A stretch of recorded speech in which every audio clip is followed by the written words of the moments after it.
Hello guys, this is Quaker Tech Tutorials, and for today's video, ipapakita ko sa inyo kung paano ko pinaghirapang buuin ang aking sariling computer. Ito yung mga specs na ginamit ko pagbuo nito. Lahat ng ito ay binili ko sa online kasi mas mura sa online. So tara guys, samahan nyo ako sa pag-assemble nito. Let's go! Para naman sa motherboard, ang napili ko ay Gigabyte B550M DSH2AC. Ito ay Wi-Fi ready na at Bluetooth para hindi na kayo mahirapan sa connectivity. Nabili ko ito sa online sa worth na 5,500 pesos. Sulit, di ba? Ang motherboard na ito ay pwede rin sa mga Ryzen 7 or higher series ng Ryzen.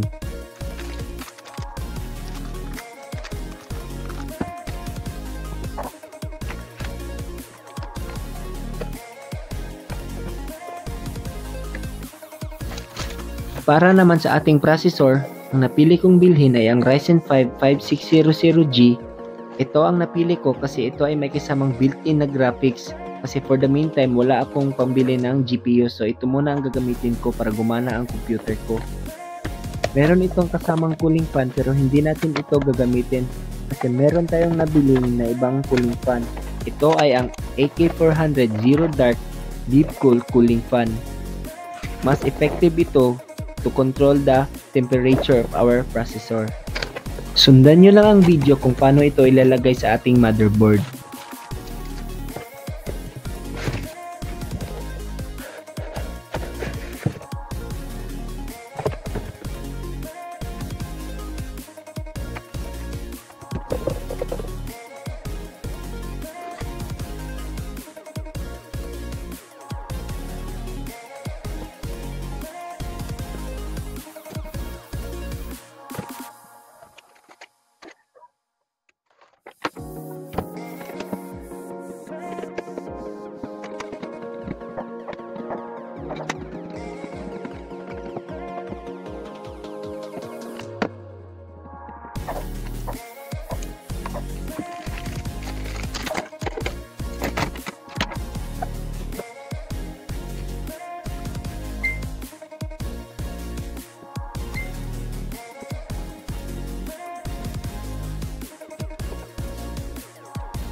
At para naman sa memory, ang gagamitin natin ay mula sa Ripjos G-Skill 5. 8GB RAM, dalawa ang binili natin, so magkakaroon tayo ng 16GB of RAM.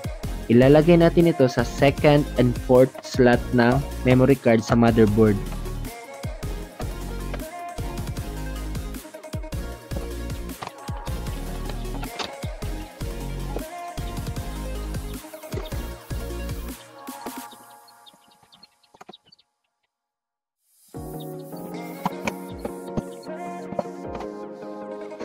At para naman sa ating SSD, ang napili nating bilhin ay ang 1TB Crucial P3 SSD for our storage.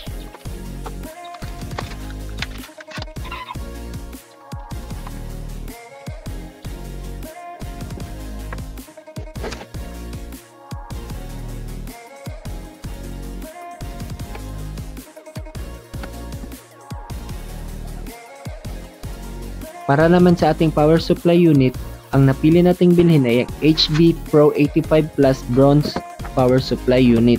Ito ay proven and tested na sa mga nakakarami.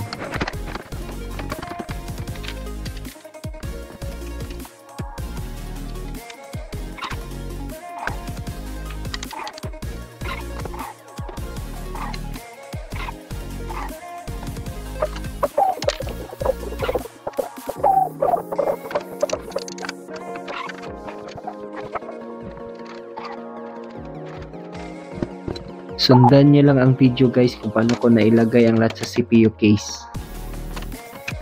Madali lang naman sa pagwa-wirings kasi meron namang label yung mga wirings at i-connect mo lang yon sa motherboard.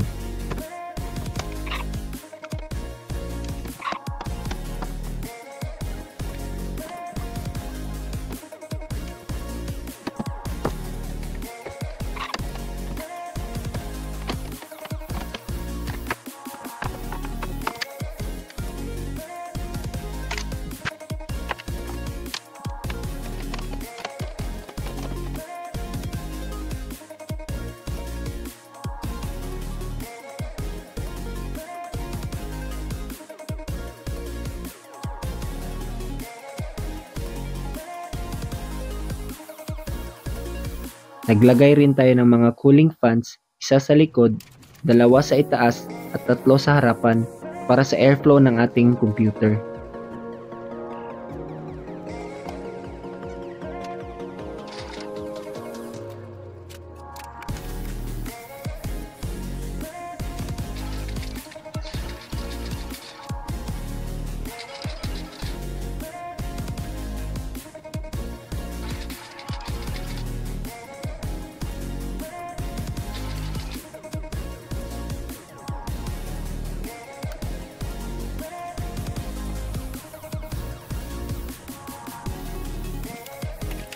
So atin mo nang susubukan kung gumagana ba ang pinagagawa natin dito sa mga wirings.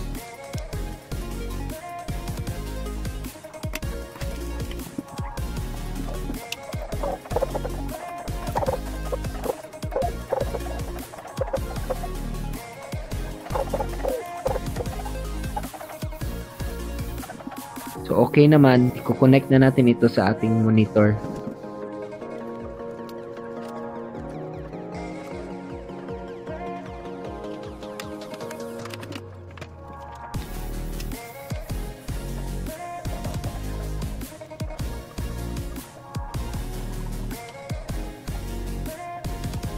At ayan, gumagana nga naman.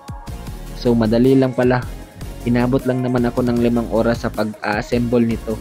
Pero worth it naman kasi ito yung pangarap ko na makabuo ng sariling PC. Mas makakamura ka pa kung ikaw mismo ang gagawa ng sarili mong PC.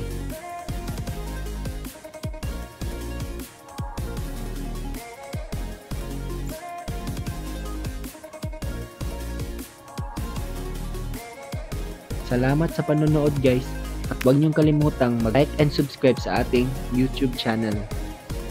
Once again, this is Quaker Tech Tutorials. Maraming salamat!